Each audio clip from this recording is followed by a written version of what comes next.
উঠেছি, তবে টপে উঠতে পারিনি বন্ধু এখনো। ফার্স্ট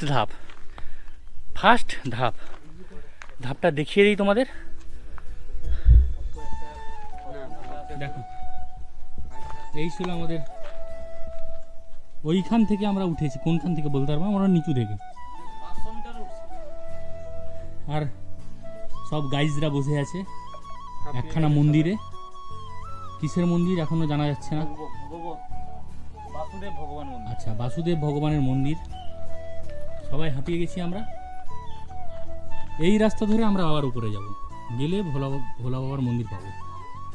ঠিক আছে, আপাতত কন্ডিশন এরকম, বাকি বিস্তারিত এই বলবো।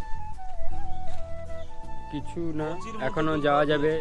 জোর মনে থাকলেই বাবার কাছে পৌঁছানো যাবে। ওকে।